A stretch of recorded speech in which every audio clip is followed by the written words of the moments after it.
Hello everyone, my self Vishwanath. आज हम जो टॉपिक देखने वाले हैं वो है constructional features of auxiliary parts. Auxiliary parts, ठीक है।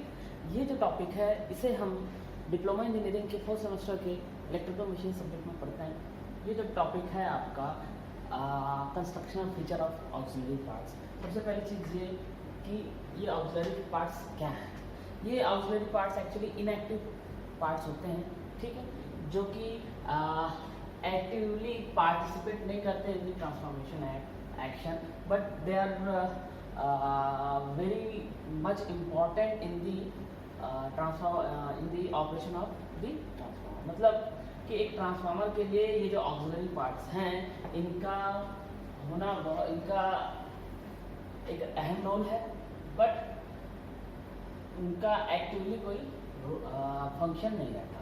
तो ये जो इनएक्टिव पार्ट्स हैं इनके बारे में देख रहे हैं। तो जो इस ट्रांसफार्मर जो है आपका मेनली दो टाइप के ट्रांसफार्मर्स होते हैं। एक होता है आपका वेट और दूसरा होता है ड्राई टाइप। तो ड्राई टाइप ट्रांसफार्मर्स जो है जनरली हम इंडोर एप्लीकेशंस में यूज़ करते हैं, और आपका वेट टाइप का जो ट्रांसफार्मर है उसको हम आउटडोर एप्लीकेशंस में यूज़ करते हैं, ठीक है। तो ये जो ड्राई हो या वेट टाइप का ट्रांसफार्मर्स हो, इन ट्रांसफार्मर्स में आपका कोर वही रहेगा, वाइंडिंग वही रहेगी, ठीक है। लेकिन जो वेट टाइप का ट्रांसफार्मर है उसमें जो कि आपका जो वाइंडिंग है ना, जो आपका कोर है वो इमर्स्ड रहता है ऑयल में, ठीक है। ऑयल में क्या रहता है, डिप्ड रहता है। लेकिन ड्राई टाइप के ट्रांसफार्मर्स में क्या होता है, आपका कोई भी ऑयल यूज़ नहीं होता। अब बात आती है कि इन ट्रांसफार्मर्स में चूंकि हम जानते हैं एक ट्रांसफार्मर जो है दो टाइप के लॉसेस से फेस टू फेस होता है। वो एक है आपका आयरन लॉस और दूसरा है आपका कॉपर लॉस। आयरन लॉस जो है वो नो लोड के केस में, मतलब हम ट्रांसफार्मर से कोई भी काम कराए या ना कराए, आई मीन टू से हम लोड बढ़ाए या ना बढ़ाए, ठीक है, आपके ट्रांसफार्मर में वो लॉसेस रहेंगी, ठीक। अब जब तक ट्रांसफार्मर में सप्लाई है तब तक उसमें वो आयरन लॉसेस तो रहेंगी। अब अगर आप लोड इंक्रीज करते हो तो आयरन लॉसेस के साथ साथ आपका कॉपर लॉस भी पिक्चर में आएगा। तो दो टाइप के लॉसेस हैं आपके, एक है आयरन लॉस और दूसरा है कॉपर लॉस, ठीक है। तो एक चीज तो क्लियर हो गया कि थ्रू आउट दी ऑपरेशन, चाहे वो ड्राई टाइप का हो, वेट टाइप का ट्रांसफार्मर हो, उसमें लॉस तो होगा, एटलीस्ट आयरन लॉस तो होगा ही। मतलब लॉस है, मतलब लॉस कैसे, आपका जो लॉस हो रहा है वो आपके हीट के फॉर्म में एग्जिबिट होता है। मतलब इस वाइंडिंग में हो या फिर इस कोर में जो लॉस हो रहा है वो कहीं ना कहीं हीट के फॉर्म में एटमॉस्फेयर में रिलीज होता है। तो ये कहीं ना कहीं क्या है, आपका हीट प्रेजेंट रहता है, चाहे वो आयरन लॉस का केस हो या फिर कॉपर लॉस हो, नो लोड हो या फिर फुल लोड हो, आपका वहाँ पे हीट प्रोड्यूस होगा। अब चूंकि ड्राई टाइप के ट्रांसफार्मर्स ज़्यादा रेटिंग के नहीं होते बिकॉज उसमें कूलिंग सिस्टम वीक होता है, और वेट ट्रांसफार्मर्स में हम क्या करते हैं, ऑयल यूज़ करते हैं, ट्रांसफार्मर ऑयल। ये जो ट्रांसफार्मर ऑयल है इसके दो पर्पसेस होते हैं, दो यूजेस होती हैं। एक तो ये कि ये कूलिंग के लिए भी यूज़ होता है, और दूसरा कि ये इंसुलेशन, जो आपका ट्रांसफार्मर ऑयल है वो कूलिंग और दूसरा इंसुलेशन, दोनों केसेस के लिए यूज होता है आपका ट्रांसफार्मर। तो इससे क्या होता है कि जब मैं एक ट्रांसफार्मर को रन करूं या ना रन करूं, हीट प्रोड्यूस होता है। अब अगर मैं उसकी लोडिंग को बढ़ा दूं, ट्रांसफार्मर की जो लोड है उसे मैं बढ़ा देता हूं, तो क्या होगा कि और जो हीट प्रोड्यूस हो रहा है उसकी वाइंडिंग में, उसकी कोर में, वो क्या होगा, वो ट्रांसमिट होगा किसमें, ट्रांसफार्मर ऑयल में। इस ट्रांसफार्मर ऑयल में वो हीट क्या होगा, ट्रांसफॉर्म होगा।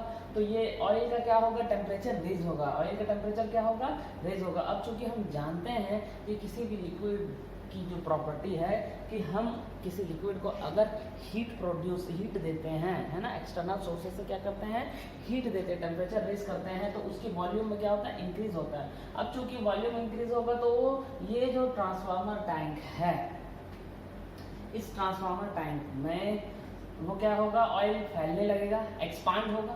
तो ये एक्सपांड होते होते अब अगर हम इस ऑयल को एक्सपांशन के लिए जगह ना दे तो ये क्या हो जाएगा, ये ट्रांसफार्मर टैंक क्या हो जाएगा, ब्लास्ट हो जाएगा, बस्टिंग हो जाएगी।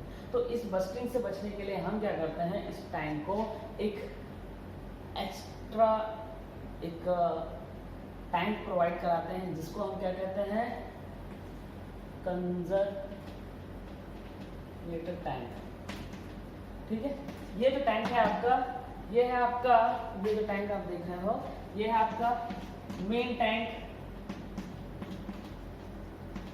या फिर ट्रांसफार्मर टैंक।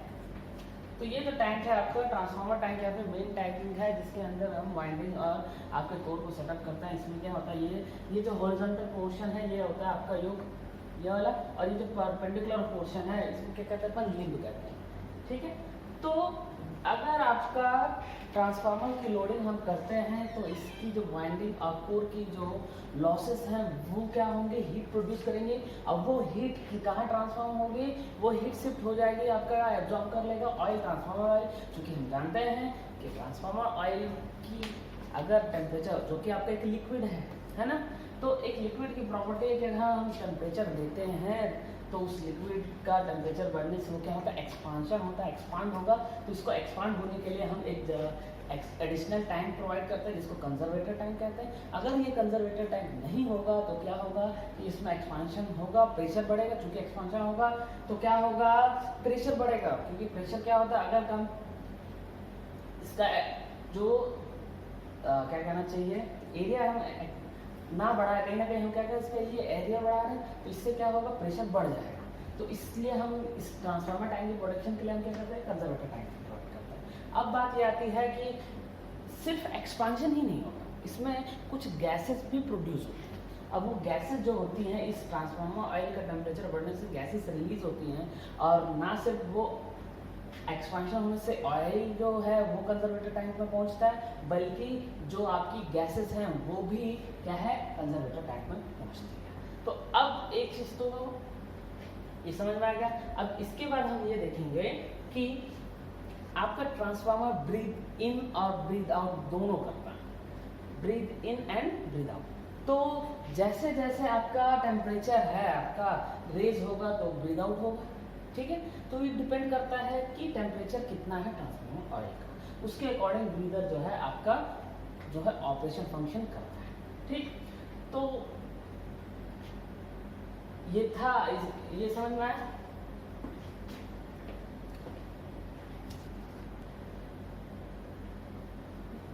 तो हमने देखा कि आपका जो टेम्परेचर के अकॉर्डिंग ट्रांसफार्मर क्या करता है, ब्रीथ इन और ब्रीथ आउट करता है, जिसकी वजह से क्या होता है आपका, देखिए जैसे टेम्परेचर बढ़ेगा तो आपका जो एक्सपांशन है और आपका क्या होगा,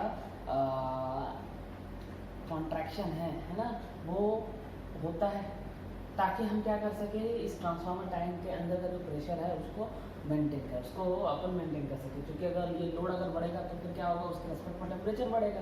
क्योंकि लोड बढ़ता है तो वो क्या करता है, सोर्स से करंट ज़्यादा खींचता है, लेता है, तो करंट ज़्यादा कंज्यूम करता है, तो क्या होगा, उसका टेम्परेचर बढ़ेगा, क्योंकि आइस पर लॉसेस जो है वहाँ होती है। अब इसमें ये लॉसेस होती है। ठीक है, अब इसके बाद क्या होता है कि ट्रांसफार्मर उसके अकॉर्डिंग ही क्या करता है, ब्रीथ इन और ब्रीथ आउट करता है। अब अगर आपके ट्रांसफार्मर में कुछ गैसेस या एयर या फिर मॉइस्चर आ जाए, ट्रांसफार्मर ऑयल में किसी बाहरी सोर्स से क्या आ जाए, बाहरी सोर्स से मतलब ये ब्रीदर है, ये ब्रीदर से क्या हो सकता है, आपके मॉइस्चर, गैस, जो इम्प्योरिटीज जिनको कहते हैं, मॉइस्चर, गैस या एयर जो है वो अगर आ जाए उस ट्रांसफार्मर ऑयल में मिक्सअप हो जाता है ना, तो अगर ये प्रेजेंट हो इस ट्रांसफार्मर ऑयल में, तो इससे क्या होता है, उस ट्रांसफार्मर ऑयल की जो कैपेसिटी है ना, कहना चाहिए कि जो उसकी स्ट्रेंथ है ट्रांसफार्मर ऑयल की, वो स्ट्रेंथ क्या हो जाता है, डिक्रीज हो जाता है। तो उसकी स्ट्रेंथ डिक्रीज होना कहीं ना कहीं क्या है, आपके जो टेम्परेचर बियर करने की जो पोटेंशियल है ट्रांसफार्मर ऑयल की वो कम हो जाएगी। इसी वजह से हमको इस सिचुएशन को अवॉइड करने के लिए इस ब्रीदर में हम क्या यूज़ करते हैं, हम यूज़ करते हैं एक केमिकल जिसका नाम है सिलिका जेल। क्या बोलते हैं, सिलिका जेल। इसका अगर हम कमर्शियली अगर कोई नाम है तो वो है आपका कैल्शियम क्लोराइड, CaCl। जो आपका सिलिका जेल है वो आपका क्या होता है, कैल्शियम क्लोराइड ही होता है। कमर्शियली हम इसको कैल्शियम क्लोराइड बोलते हैं और इन जनरल हम सिलिका जेल कहते हैं। ये इनिशियली स्टार्टिंग में क्या होता है, आपका स्काई ब्लू कलर का होता है। जो सिलिका जेल होता है वो स्काई ब्लू कलर का होता है और ये जो ब्रीदर में रखा रहता है ये क्या करता है, जो मॉइस्चर है उसको आने से अंदर इस ट्रांसफार्मर ऑयल से मिक्स होने से क्या करता है, रोकता है, मिक्स होने नहीं देता। तो ये जो सिलिका जेल है ये मॉइस्चर को, एयर को क्या करता है, खुद में कंटेन कर लेता है। तो इससे क्या होता है कि इस सिलिका जेल का जो कलर है आपका वो क्या हो जाएगा, बदल जाता है। तो ये जो स्टार्टिंग में सिलिका जेल वो रहता है आपका स्काई ब्लू कलर में रहता है, लेकिन आफ्टर दैट वो जब उसमें मॉइस्चर और एयर उसमें आ जाता है तो उसका कलर जो है बेल पिंक, जनरली पिंक ही बोलते हैं। तो जो बेल पिंक का जो कलर है ना उस कलर में आ जाता है। अब बात ये आती है कि इस मॉइस्चर, तो उसको हमको क्या करना है, हटाना है। तो इसको इसमें से सिलिका जेल में से हमको मॉइस्चर हटाना है। तो उसको हम क्या करेंगे, ओवन में रख देते हैं। तो ओवन में अगर सिलिका जेल को गर्म कर दे तो उसके अंदर का जो मॉइस्चर और गैसेस हैं वो एलिमिनेट हो जाएंगी और आपका जो कलर है सिलिका जेल का वो बेल पिंक से किस में हो जाएगा, अगेन स्काई ब्लू के कलर में आ जाएगा। तो ये था आपका सिलिका जेल का फंक्शन। अब आता है आपका रेडिएटर एंड फिन्स। ये जो रेडिएटर्स हैं, ये जो देख रहे हो आप, ये हैं आपके रेडिएटर एंड फिन्स कहते हैं, ठीक है। तो इन रेडिएटर्स के अंदर से भी ऑयल फ्लो होती है, क्योंकि क्या होता है, ये एयर, ये जो है नेचुरल एयर कूलिंग में आता है। ये कूलिंग सिस्टम, ये कूलिंग के लिए यूज होते हैं। इसमें से ऑयल फ्लो होता है, ठीक है। इसमें से ऑयल फ्लो होकर फिर वापस चला जाता है। तो इससे क्या होता है, ये एक्सटर्नली वो कूल होता रहता है, ठीक है। ये फिन्स जो है इसमें से क्या एयर फ्लो पास होती रहती है। तो ये एयर की वजह से क्या हो जाता है, वो कहीं ना कहीं कूल होता है। तो ये जो है रेडिएटर्स एंड फिन जो हैं आपके कूलिंग पर्पज से हम क्या करते हैं, यूज करते हैं। तो ये जो ट्रांसफार्मर है, इस ट्रांसफार्मर के रेडिएटर्स हैं, ये क्या होता है, ये ट्रांसफार्मर के इनर पार्ट से कनेक्टेड होते हैं। अब इसकी वजह से क्या होता है, इसमें बहुत सारे पिंस लगे होते हैं जिसमें से क्या होता है, एयर पास होने की जगह होती है। अब चूंकि ये जो एक्सटर्नल एरिया है, इससे क्या होता है, हम इस ट्रांसफार्मर का जो सरफेस एरिया है उसको हम क्या करते हैं, बढ़ा देते हैं, ठीक है। तो इसके वजह से क्या होता है, क्योंकि आपका हीट डेसिपेट ज़्यादा होता है। जैसे अगर आपका सरफेस एरिया बढ़ जाएगा तो उसमें से जो ऑयल फ्लो होगी इन फिन्स में से क्या होगा, आपका ऑयल जो फ्लो हो रहा है, चूँकि हीट डेसिपेट होता है वो प्रोपोर्शनल होता है सरफेस एरिया के। तो इसका जो सरफेस एरिया बढ़ रहा है इसकी वजह से क्या होगा, हीट डेसिपेशन भी क्या हो जाएगा, बढ़ जाएगा। तो हीट डेसिपेशन बढ़ जाता है बिकॉज ऑफ दीज रेडिएटर्स। और ये रेडिएटर्स में क्या होती है, उनकी फिन्स होती है जिसमें से ऑयल क्या होता है, फ्लो होता है। अब इसका सरफेस एरिया बढ़ गया तो जाहिर सी बात है कि इसमें से जो ऑयल फ्लो हो रही है उसका क्या होगा, आपका टेम्परेचर जो है वो डिक्रीज होगा, क्योंकि हीट जो है डिसिपेट होना शुरू हो जाएगा, ठीक है। तो क्लियर हो गया। तो ये चीज समझ लेना कि सरफेस एरिया अगर आपका बढ़ रहा है तो हीट डेसिपेशन का जो रेट है वो बढ़ जाएगा, हीट डेसिपेशन, ठीक है। अब नेक्स्ट जो आपका आता है वो है आपका ट्रांसफार्मर ऑयल। ये ट्रांसफार्मर ऑयल का है। तो ये जो ट्रांसफार्मर ऑयल कोई वेजिटेबल ऑयल नहीं होता है, ठीक है। ये जो ट्रांसफार्मर ऑयल होता है ये कोई नेचुरल ऑयल भी नहीं होता। तो ये जो ऑयल होता है ये सिंथेटिक ऑयल होता है, ठीक है। सिंथेटिक या फिर आर्टिफिशियली मैन्युफैक्चर्ड ऑयल होती है। आर्टिफिशियली इनको क्या किया जाता है, सिंथेटिक ऑयल्स को बनाया जाता है। और ये जो ट्रांसफार्मर ऑयल है इसका जो नाम होता है वो है आपका क्लोरीनेटेड डेराफिल। क्लोरीनेटेड डेराफिल। जो ये जो ट्रांसफार्मर ऑयल है इसका नाम क्या है आपका? क्लोरीनेटेड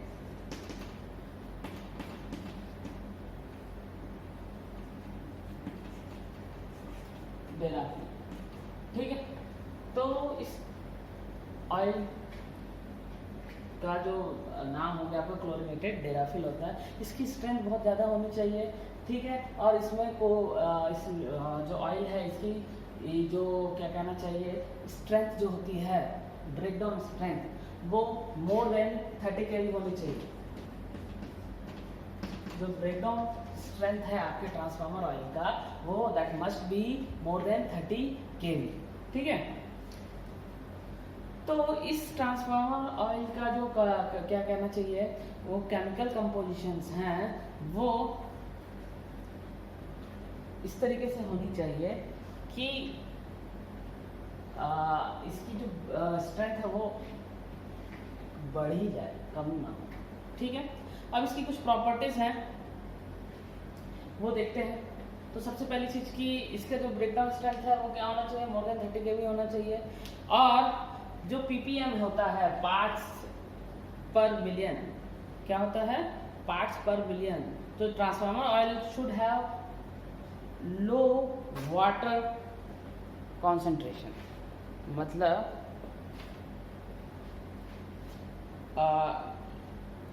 50 ppm से कम होना चाहिए। ट्रांसफार्मर ऑयल का जो वाटर कंटेनमेंट है वो कितना होना चाहिए? Less than 50 ppm। और ये जो ट्रांसफार्मर ऑयल है इसका जो फ्लैश पॉइंट है वो बहुत ज़्यादा होना चाहिए, ठीक है। और फायर पॉइंट भी क्या होना चाहिए? हाई होना चाहिए, ठीक। तो ये था आपका ट्रांसफार्मर ऑयल जिसमें हमने ये कुछ अभी हमने कंप्लीट तो नहीं किया, अभी हमने एक्सप्लोजन वेट बचा हुआ है, बुशिंग बचे हुए, कूलिंग सिस्टम बचा हुआ है, तो इसके बारे में हम और डिटेल में देखेंगे, ठीक। आज की क्लास में बस इतना ही। Thank you.